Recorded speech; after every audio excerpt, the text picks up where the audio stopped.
Hi dear aspirants, ഇന്ന് ഞാൻ ക്ലാസ്സിൽ നിന്ന് വ്യത്യസ്തമായിട്ട് ഞാനിങ്ങനെയാണ് കറണ്ട് അഫെയർസ് പഠിക്കുന്നത്. എനിക്കിങ്ങനെയാണ് എക്സാമിൽ കറണ്ട് അഫെയറിൻ്റെ ഭാഗത്തുനിന്നും അത്യാവശ്യം സ്കോർ ചെയ്യാൻ പറ്റുന്നത്. അങ്ങനെയുള്ള കാര്യങ്ങളാണ് ഞാൻ ഇന്നത്തെ വീഡിയോയിൽ പറയാൻ പോകുന്നത്.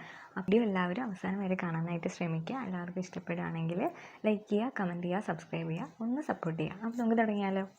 എനിക്ക് ആദ്യം പറയാനുള്ളത്, നമ്മൾ കറണ്ട് അഫെയർ പഠിക്കുമ്പോൾ കറണ്ട് അഫെയർ എന്നല്ല, നമ്മൾ എന്ത് പഠിക്കുകയാണെങ്കിലും അത് ഡെയിലി ചെയ്യാനായിട്ട് ശ്രമിക്കുക ആൻഡ് കൺസിസ്റ്റൻറ്റും ആയിരിക്കണം. അങ്ങനെയാണെങ്കിൽ മാത്രമേ നമുക്കതിൽ നിന്നും ഒരു ഗുണം ഉണ്ടാവുള്ളൂ.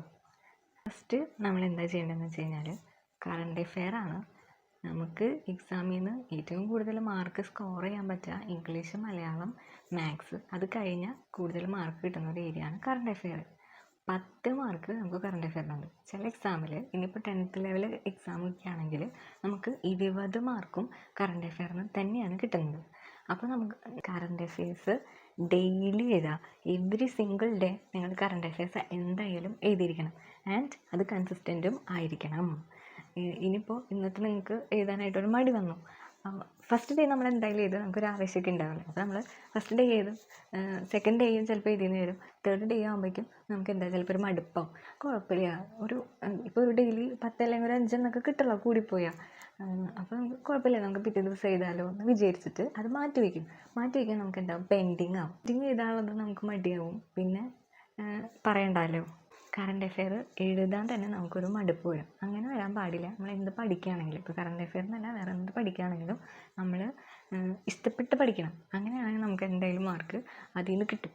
അപ്പോൾ നിങ്ങൾ എന്ത് ചെയ്യുക, കറണ്ട് അഫെയർ പെൻഡിങ് വെക്കാണ്ട് മറ്റൊരു ദിവസത്തേക്ക് മാറ്റി വയ്ക്കാണ്ട്. ഒരു ദിവസമല്ലേ, ഒരു 10 ക്വസ്റ്റ്യനൊക്കെയല്ലേ കിട്ടുള്ളൂ, അത് കുറച്ച് നേരം എഴുത്. ഇപ്പോൾ എത്ര സമയം അതിന് വേണം അല്ലേ? അപ്പോൾ നിങ്ങൾ അങ്ങനെ ശ്രമിക്കുക.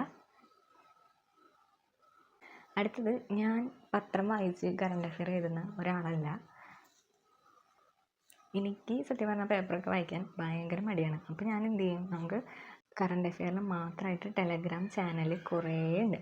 അപ്പോൾ അതിലേതെങ്കിലും അത്യാവശ്യം ടോപ്പായിട്ട് നിൽക്കുന്ന ചാനലുകളിൽ ഒരു 4 ചാനലിൽ, ഇപ്പോൾ കറണ്ടൊക്കെ ആകുമ്പോൾ ഒരു ദിവസത്തെ തന്നെ ആയിരിക്കുമല്ലോ എല്ലാ ചാനലിലും വരുന്നത്. ഇനിയിപ്പോൾ അഡീഷണൽ എന്തെങ്കിലും ഉണ്ടെങ്കിൽ കിട്ടാൻ വേണ്ടിയിട്ടാണ് ഒരു 4 ചാനൽ നമ്മൾ പറയണത്. അപ്പോൾ ആ 4 ചാനലിൽ നിന്ന് പോയിട്ട് ഒരു ഡയറി എടുത്തോ, ബുക്ക് എടുക്കേണ്ട. ബുക്കിൽ ഒരു കൊല്ലത്തെ കറണ്ട് അഫെയർ എഴുതാനൊക്കെ പറഞ്ഞു കഴിഞ്ഞാൽ നമ്മളൊരു 5-6 ബുക്കൊക്കെ വാങ്ങേണ്ടി വരും. ഡയറി ആകുമ്പോൾ അത്യാവശ്യം വലിയ ഡയറി ഒക്കെ കിട്ടുമല്ലോ. അതാകുമ്പോൾ ഒരു കൊല്ലത്തെ മൊത്തം നമുക്ക് അതിൽ കൊള്ളും. നമുക്ക് വായിക്കാനും അത് സുഖമായിരിക്കും. നമ്മുടെ എന്താ പറയുക, കൈയക്ഷരത്തിൽ എഴുതുമ്പോഴല്ലേ നമുക്കത് വായിക്കാനായിട്ട് സുഖം. പ്രിൻ്റ് എടുക്കണതൊക്കെ ഞാൻ അതിനോടൊന്നും പ്രോത്സാഹിപ്പിക്കുന്ന ഒരാളല്ല. ടെലഗ്രാം ചാനൽ എടുക്കുക, അതിൽ കറണ്ട് അഫെയർ എഴുതാം. പക്ഷേ ഏതൊരു ചാനൽ എടുത്താലും അവർ ഒരു പേപ്പറിലുള്ള കറണ്ട് അഫെയർ മുഴുവൻ ഇടും. അത് ഇമ്പോർട്ടൻ്റ് ആണോ അല്ലാത്തതാണോ എന്നൊന്നും ചാനലുകാർ നോക്കില്ല. പക്ഷേ നമ്മൾ പഠിക്കുന്ന ആൾക്കാർ അത് നോക്കണം. ഇവർ ആവശ്യമില്ലാത്തതിടുമ്പോൾ അതൊന്നും നമ്മൾ പഠിക്കേണ്ട ആവശ്യമില്ല. നമുക്ക് എന്താ വേണ്ടത്, സ്മാർട്ട് സ്റ്റഡിയാണ്.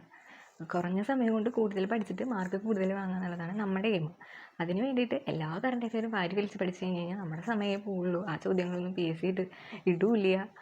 ആർക്ക് പോയി നമുക്കാണ് പോകുന്നത്. നിങ്ങൾ എന്ത് ചെയ്യുക, ഇമ്പോർട്ടൻ്റ് ആയിട്ടുള്ളത് കാണുമ്പോൾ അറിയാലോ, ഇത് ചോദിക്കാൻ ചാൻസ് ഉണ്ട്, എന്തെങ്കിലും പ്രത്യേക നിയമനങ്ങൾ വരിക, അല്ലെങ്കിൽ എന്തെങ്കിലും പ്രത്യേകമായിട്ട് സംഭവിക്കുക, അങ്ങനത്തെ കാര്യങ്ങളൊക്കെ വരുമ്പോൾ ഇത് ഭയങ്കര ഇമ്പോർട്ടൻ്റ് ആണ്. പിന്നെ ഇപ്പോൾ ഇന്ത്യയിലുള്ള ആൾക്കാർക്ക് പുറത്തുനിന്ന് എവിടെന്നെങ്കിലും അവാർഡ് കൊടുക്കുകയോ അല്ലെങ്കിൽ പിന്നെ നമ്മുടെ ഇന്ത്യയിൽ തന്നെയുള്ള അത്യാവശ്യം ഫേമസ് ആയിട്ടുള്ള അവാർഡുകളൊക്കെ കൊടുക്കുന്നുണ്ടെങ്കിൽ ആ അവാർഡൊക്കെ പഠിക്കുക. ഈ കൊല്ലത്തെ മാത്രമല്ല, പഠിക്കുമ്പോൾ എന്ത് ചെയ്യുക, കഴിഞ്ഞ കൊല്ലത്തെയും 2 കൊല്ലം മുന്നത്തെ, അതായത് ഇപ്പോൾ 2025 അപ്പോൾ 2023 വരെയുള്ള ആ കാര്യങ്ങൾ ഒന്ന് സെർച്ച് ചെയ്തിട്ട് പഠിക്കുക. അങ്ങനെയാണെങ്കിൽ നമുക്ക് ഉപകാരമുണ്ട്. ഇപ്പോഴത്തെ എക്സാമിന് 2 കൊല്ലം മുന്നത്തെയും ചോദിക്കുന്നുണ്ട്, ഒരു 2 ആഴ്ച മുന്നത്തെയും ചോദിക്കുന്നുണ്ട്. അപ്പോൾ നമുക്ക് അറിയില്ല എവിടെ നിന്നാണ് വരാമെന്ന്. അപ്പോൾ നിങ്ങൾ അങ്ങനെ പഠിക്കുക. ഇമ്പോർട്ടൻ്റ് മാത്രം വാരി വലിച്ച് എഴുതാണ്ട് ആവശ്യമുള്ളത് മാത്രം എടുത്ത് പഠിക്കുക. അടുത്തത് നമ്മുടെ ടെക്നിക്കാണ്. നമ്മൾ പറഞ്ഞു ഡെയിലി കറണ്ട് അഫെയർ എഴുതണം. എഴുതുമ്പോൾ ചിലവരുണ്ട് വായിച്ച് പോയാൽ കിട്ടുന്നുള്ളവർ. വായിച്ച് പോയി കഴിഞ്ഞാൽ എത്ര നാൾ കിട്ടും, കൂടിപ്പോയ ഒരാഴ്ച, അതിനപ്പുറം പോവില്ല. എഴുതുകയാണെങ്കിൽ അങ്ങനെയല്ല, നമ്മൾ എഴുതും ചെയ്യുക, പറഞ്ഞ് എഴുതുക. അപ്പോൾ നമുക്ക് തീയിട്ട് നമ്മുടെ തലയിൽ കയറും. അതുകൊണ്ട് എന്തായാലും കറണ്ട് അഫെയർ എഴുതുക. പിന്നെ എന്ത് ചെയ്യുക, നമ്മൾ വെറുതെ എഴുതി വെച്ചുകൊണ്ട് നമുക്ക് ഉപകാരം ഇല്ല, നമ്മളത് പഠിക്കണം. അത് കറക്റ്റ് ഒരു 10-15 കറണ്ട് അഫെയർ ഒരു ദിവസം ഉണ്ടാവും. ഒരു 10-15 ക്വസ്റ്റ്യൻ പഠിക്കാൻ പറ്റിയില്ലെങ്കിൽ പിന്നെ PSC പഠിക്കാൻ തന്നിട്ട് കാര്യമില്ലല്ലോ. അപ്പോൾ ആ ഒരു 10-15 ക്വസ്റ്റ്യൻ നിങ്ങൾ പഠിക്കാനായിട്ട് തന്നെ ശ്രമിക്കുക. എപ്പോൾ ചോദിച്ചാലും, ഏത് ഉറക്കത്തിൽ ചോദിച്ചാലും നമുക്കത് പറയാൻ കിട്ടണം. അങ്ങനെ വേണം നമ്മൾ പഠിക്കുമ്പോൾ ചെയ്യേണ്ടത്. പിന്നെ പഠിച്ച് കഴിഞ്ഞ് കഴിഞ്ഞാൽ നമ്മളിപ്പോൾ കിടക്കണതിന് തൊട്ട് മുന്നേ ഒന്ന് വായിച്ച് വിടുക. അതുപോലെ ഇപ്പോൾ ഡേ 1 നമ്മൾ കറണ്ട് അഫെയർ എഴുതി നമ്മൾ പഠിച്ച് കഴിഞ്ഞ് കിടക്കുന്നതിന് തൊട്ട് മുന്നേ ജസ്റ്റ് ഒന്ന് വായിച്ച് വിട്ടു. എത്ര പഠിച്ചാലും ചെറുതായിട്ടൊന്ന് വായിച്ച് വിടുക. പിറ്റേ ദിവസവും നമ്മൾ കറണ്ട് അഫെയർ എഴുതി അതും പഠിച്ചു. അത് കഴിഞ്ഞ് കഴിഞ്ഞാൽ നമ്മൾ വായിച്ച് വിടുമ്പോൾ ഡേ 1 കൂടെ വായിച്ച് വിടണം. അങ്ങനെ ചെയ്താലാണ് അത് എഫക്റ്റീവ് ആവുള്ളൂ. പിന്നെ നമ്മൾ ഈ പഠിച്ചതൊക്കെ നമുക്ക് കിട്ടുന്നുണ്ടോ എന്നറിയാൻ പരീക്ഷിക്കണമല്ലോ. അപ്പോൾ അതിന് വേണ്ടിയിട്ട് ഈ പറഞ്ഞ ടെലഗ്രാം ചാനലുകളിൽ തന്നെ അത്യാവശ്യം പോൾസൊക്കെ ഉണ്ട്. ഇപ്പോൾ നിങ്ങൾക്ക് ടെലഗ്രാം ചാനൽ അറിയില്ല എന്നുണ്ടെങ്കിൽ കമൻറ്റ് ഇട്ടോളൂ കേട്ടോ. ഞാൻ വേണമെങ്കിൽ അതിൻ്റെ ലിങ്ക് അയച്ചു തരിക, അല്ലെങ്കിൽ ഏതാ ചാനലിന് പറഞ്ഞു തരിക, അങ്ങനെ എന്തെങ്കിലുമൊക്കെ ഞാൻ ചെയ്യാം. എൻ്റെ വിശ്വാസം എല്ലാവർക്കും അറിയുമെന്നാണ്. അതുകൊണ്ടാണ് ഞാൻ ഈ വീഡിയോയിൽ അത് പറയാത്തത്. ഈ പറഞ്ഞ ചാനലുകളിലൊക്കെ പോൾസ് ഉണ്ട്. ഈ കറണ്ട് അഫെയറിൻ്റെ പോൾസ് തന്നെ ഉണ്ടാവും. അതെടുത്തിട്ട് നിങ്ങൾ അറ്റൻഡ് ചെയ്യാൻ പറ്റുന്നുണ്ടോ എന്ന് നോക്കുക. നിങ്ങൾക്ക് എന്തായാലും പറ്റും, കാരണം നിങ്ങൾ പഠിച്ചിട്ടുള്ളത് നിങ്ങൾക്ക് കിട്ടും. അറ്റൻഡ് ചെയ്യുമ്പോൾ എന്ത് ചെയ്യും, നമ്മുടെ ബ്രെയിൻ അത് റീകോൾ ചെയ്യാണ്. അപ്പോൾ നമുക്ക് ഓർമ്മ ഒന്നും കൂടി വരും. ഓക്കെ.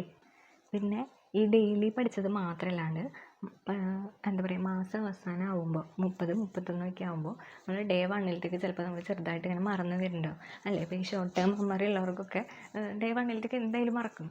അപ്പോൾ നമ്മൾ എന്ത് ചെയ്യുക, മന്ത് എൻഡ് ആകുമ്പോൾ ഫസ്റ്റത്തെ വായിച്ച് വിടുക. വായിച്ച് വിടുമ്പോൾ നമ്മൾ ഇരുത്തി പഠിച്ചിട്ടുള്ള സാധനങ്ങളാണ്. അപ്പോൾ നമുക്ക് വായിച്ചാൽ തന്നെ മതി. അപ്പം തന്നെ നമ്മുടെ തലയിൽ നമുക്ക് ഓർമ്മ വന്നുകൊണ്ടേയിരിക്കും. അങ്ങനെ ചെയ്യാം കേട്ടോ. ഞാൻ പറഞ്ഞ പോലെ എനിക്കിപ്പോൾ സാധാരണ എക്സാമിലൊക്കെ 10 മാർക്കിനാണ് കറണ്ട് അഫെയർ ഉണ്ടാവുക. ഇനി അതല്ല 10th ലെവലൊക്കെ ആണെങ്കിൽ 20 മാർക്കിനും കറണ്ട് അഫെയർ ഉണ്ടാവാം. അപ്പോൾ 10 മാർക്കിനാണെങ്കിൽ എനിക്ക് 7 അല്ലെങ്കിൽ 8, ചിലപ്പോൾ 9, ചിലപ്പോൾ 10 എനിക്ക് കിട്ടാറുണ്ട്. എന്നാലും ഞാൻ ഒന്ന് ചുരുക്കി പറയണതാണ്. എനിക്ക് 7 അല്ലെങ്കിൽ 8 മാർക്ക് സ്കോർ ചെയ്യാനായിട്ട് പറ്റാറുണ്ട്. അത് ഞാനിങ്ങനെ ഡെയിലി പഠിക്കണോണ്ട് എനിക്ക് ക്വസ്റ്റ്യൻ പേപ്പർ ഇപ്പോൾ നമുക്ക് തോന്നും അയ്യോ എനിക്ക് കറണ്ട് അഫെയർ ഒന്നും ഓർമ്മയില്ലല്ലോ എന്ന്. പക്ഷേ ആ ക്വസ്റ്റ്യൻ പേപ്പർ വരുമ്പോൾ നമ്മൾ ആ ക്വസ്റ്റ്യൻ വായിക്കുമ്പോൾ നമ്മുടെ മനസ്സിലേക്ക് തന്നെ അതിൻ്റെ ഉത്തരം വന്നുകൊണ്ടേയിരിക്കും. അങ്ങനെ ഇപ്പോൾ എക്സാമൊക്കെ കഴിഞ്ഞ് കഴിഞ്ഞാൽ കറണ്ട് അഫെയറിൻ്റെ ഭാഗം ഡിസ്കസ് ചെയ്യാനായിട്ട് എനിക്ക് ഭയങ്കര ഇഷ്ടമാണ്. കാരണം എൻ്റെ മിക്കതും ശരിയായിരിക്കും. ഓക്കെ. അപ്പോൾ നിങ്ങൾ ഇതുപോലെ ഈ റൂട്ടീനൊന്ന് ഫോളോ ചെയ്ത് പോയി കഴിഞ്ഞാൽ നിങ്ങൾക്കും അങ്ങനെ പറ്റുമെന്ന് എനിക്ക് 100% ഉറപ്പുണ്ട്. നിങ്ങളും അങ്ങനെ പഠിക്കുക. പിന്നെ ഇപ്പോൾ 20 മാർക്കിൻ്റെ കറണ്ട് അഫെയർ ചോദ്യം ഉണ്ടെങ്കിൽ ഒരു 15 മാർക്ക് എനിക്ക് എന്തായാലും കിട്ടും. ബാക്കിയുള്ളത് നമുക്കറിയാമല്ലോ, ഇവരെവിടെ നിന്നൊക്കെ ചോദിക്കാൻ നമുക്ക് പറയാൻ പറ്റില്ല. നമ്മൾ പേപ്പറിൽ കാണാതെ കറണ്ടൊക്കെ ആയിരിക്കും ഇത് ചിലപ്പോൾ പേപ്പറിലിടാം. അതൊക്കെ PSCയുടെ കയ്യിലാണ്. പക്ഷെ നമ്മൾ പഠിക്കാനുള്ളത് നമ്മൾ വൃത്തിക്ക് പഠിക്കുക. അപ്പോൾ നമുക്ക് എന്തായാലും കിട്ടും. പിന്നെ അപ്പോൾ ഇത്രയുള്ളൂ കറണ്ട് അഫെയറിനെ പറ്റിയിട്ട് എനിക്ക് പറയാനുള്ളത്. അപ്പോൾ നിങ്ങൾക്ക് ഇത് ഉപകാരപ്പെട്ടു എന്ന് കരുതുന്നു.